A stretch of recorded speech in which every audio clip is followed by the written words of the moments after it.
25 years. 25 years in the Indian Army. Someone who's got the unique distinction of studying at the National Defense Academy and then the Harvard Business School.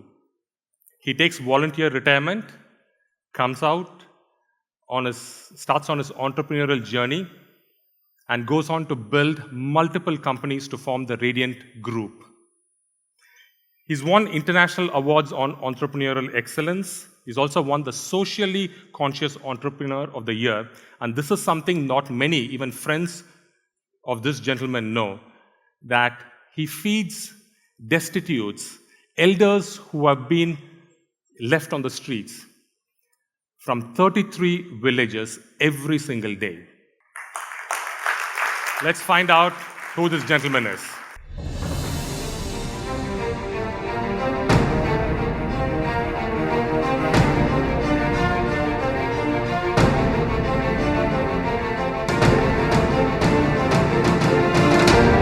Ladies and gentlemen, put your hands together for Colonel Devasahayam. The year was 1998. I was the second in command of my battalion, and the unit was serving then in the Kashmir Valley. And specifically, we were in Kupwara district, in the Lolab Valley. As the second in command, one of my important responsibilities was to gather maximum intelligence about the militants, because that is a very militant-prone area, and terrorists are there, and we were engaging in a lot of military operations at that point of time. We used to have contact at least once a week. And helping me in acquiring this intelligence about the militancy was a surrendered militant. Means he was a militant at one time, but got disillusioned and then surrendered, and was now operating with the security forces. And his name was Safi. This is not his actual picture. I don't have a picture of him. But this is what he generally looked like. Safi, in 1991, was a student of history. And that's the time when the propaganda started about Azad Kashmir, very heavily from Pakistan. And he was one of the people who got misguided or misled. And along with similar young men from the valley, he crossed the line of control and was taken into Pakistan-occupied Kashmir, where he underwent training for about 6 months. And having undergone training, he returned back to the valley as a young militant. And soon he was placed with a group of militants, and they started carrying out operations against the security forces. But Safi was a person who got disillusioned. He got disillusioned with the way that the militants were handling the atrocities that they were committing on the civil population.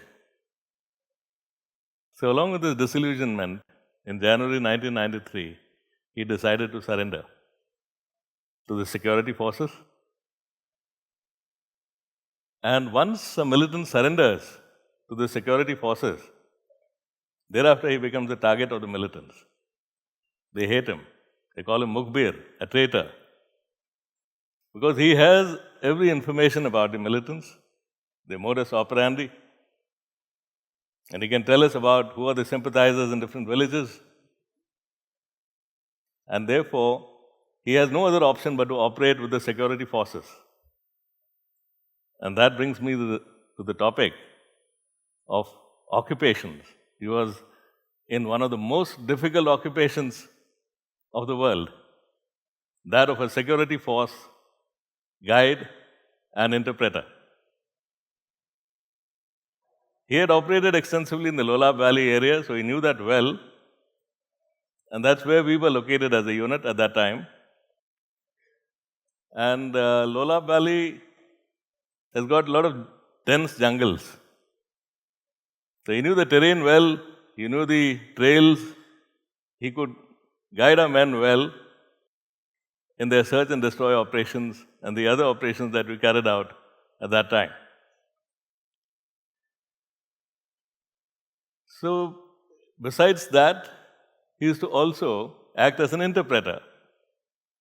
So, any of the sympathizers that we apprehended, sympathizers, overground workers, or suspected militants, their interrogation used to be carried out in his presence, and because he knew the Kashmiri dialect well, he used to tell us exactly what they were telling. It was an extremely difficult job. It was a climate of extreme violence, and in that he was doing a fairly difficult job. Yet I never found him without a smile at all times. He was always happy, always positive, always optimistic, always ready for the next operation. So he gained my curiosity. What I found was that Safi had worked out a routine. Every evening, he would clean his weapon, dry his ammunition, reload his magazines, and be ready for combat operations that night during the hours of darkness. If he was not involved in an interrogation, or if there were no operations, then I would find him getting up fairly early in the morning. He would say a round of prayer, and he always participated in some exercise. It would be for about an hour or so. And normally, this was a great curiosity in the battalion. This militant in a Pathan suit would be playing volleyball with our boys. But he was integrating with them. He had to operate with them. And he was integrating with them. And so therefore they could operate better together. Thereafter, after breakfast, he would be working extensively with our intelligence personnel, particularly with the new inductees, telling them about the modus operandi of the militants. In what numbers did they come? What were their routes of ingress? What are the kind of operations that they carried out, the arms and ammunition that they had, the improvised explosive devices? Everything he would be explaining to these people so that they could operate better. He made them better soldiers and better prepared for combat. The other aspect that I really liked about the guy was that we were there for a tour of duty for 2 years. But he was an asset who was handed over from one unit to the other. So we were Gorkhas, prior to us were Sikhs, prior to that Jats. And here was a man who had to have those kind of adaptability skills to get along with those kind of different men and also with their different kind of leaders who led them. In the afternoons, when I walked down to his hut, I used to always see him playing a reed flute. It was terrible music. It wasn't pleasing on the ears, but he tried. And when I opened a well-thumbed diary, I found that he wrote simple, but at times profound, Urdu poetry. So I used to say, Safi, ye kya chal raha hai? So he used to say, Janab, apne insaniyat ko main mahfoos rakh raha hoon. You know? I am trying to keep my humanity alive in the midst of all this madness. Few years later, we heard, in the early part of the 2000s, Safi was shot dead in a firefight when he was accompanying the security forces at the ripe old age of 34. Why did I tell you this story? See, a lot of young people, particularly on top, why have I told you this story? Very often in our lives, we are caught up in an occupation or we are in a profession which is not entirely of our choice. This is not of our choosing. Maybe the remuneration is not up to the mark. Maybe your colleagues are not good. The boss may not be good. The environment, maybe you're overqualified. and underemployed. But you got to make sense of that at that point of time. And how Safi made sense of that was he built a 24-hour capsule. That's the biggest gift we have. Living life one day at a time and making it count. How do you get along with your colleagues, build a team, adapt to different people, build life skills into yourself, and move forward? But however, it's not always necessary that you should continue. I love the army. I think I left the army 11 years back, but even now I sound like an army guy. That's because I loved the army, I loved uniform, every minute of it. There was a requirement from my family. My dad was not doing too well health-wise.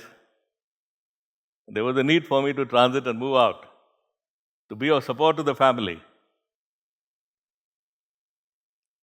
So I was just wondering, would I be like a fish out of water?